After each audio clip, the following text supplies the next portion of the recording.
Los regalos de la cruz, capítulo 14. Yo he alcanzado la victoria. La promesa de Dios en la tumba vacía. Gracias sean dadas a Dios, que nos da la victoria por medio de nuestro Señor Jesucristo. Este es un resumen de la vida de Jesús. En cuanto a su nacimiento, el rey Herodes, cuando le anunciaron el nacimiento de Jesús, dijo: mátenlo. En este rincón del mundo hay espacio solo para un rey. El número de los líderes religiosos que creyeron que en Belén había nacido un Mesías fue 0. Creyeron algunos pastores distraídos que cuidaban a sus ovejas por la noche y una pareja recién casada que decía tener más experiencia en traer al mundo a un niño que en tener relaciones sexuales. José y María recibieron la recompensa por traer a Dios al mundo. Fue estar 2 años en el exilio aprendiendo egipcio, y este fue el comienzo del movimiento cristiano. En cuanto a su ministerio, esto se decía de Jesús en las calles de la ciudad cuando él afirmaba haber sido enviado por Dios. La gente de la ciudad decía: apedréenlo. El número de los discípulos que Jesús reclutó fueron 70, y el número de discípulos que lo defendieron de las autoridades fue 0.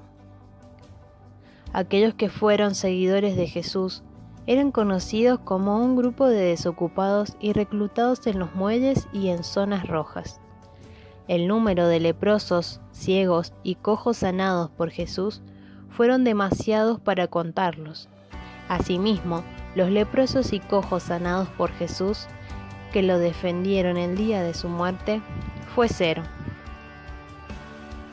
En cuanto a su ejecución, Jesús profetizó 3 veces que volvería a la vida después del tercer día de haber muerto, y el número de apóstoles que le oyeron fueron todos.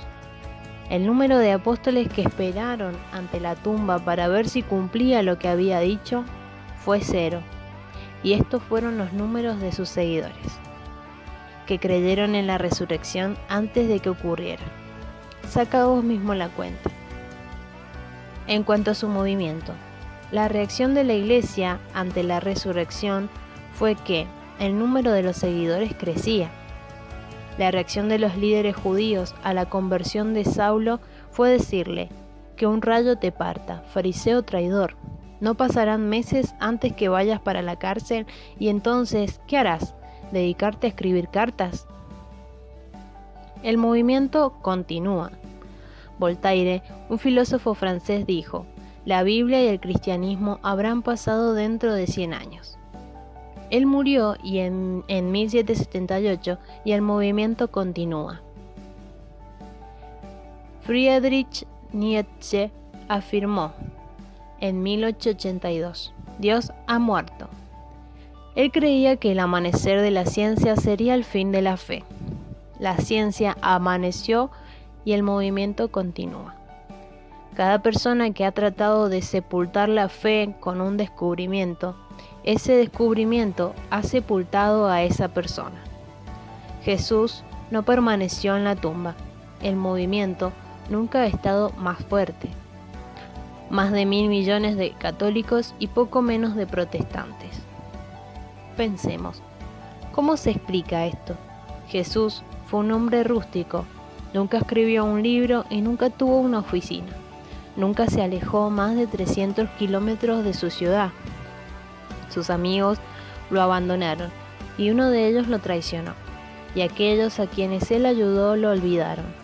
Antes de su muerte ya lo habían abandonado. Después de su muerte no pudieron resistirlo. ¿Qué hizo la diferencia? Su muerte y su resurrección. Porque cuando él murió, murió tu pecado. Y cuando él resucitó, resucitó tu esperanza.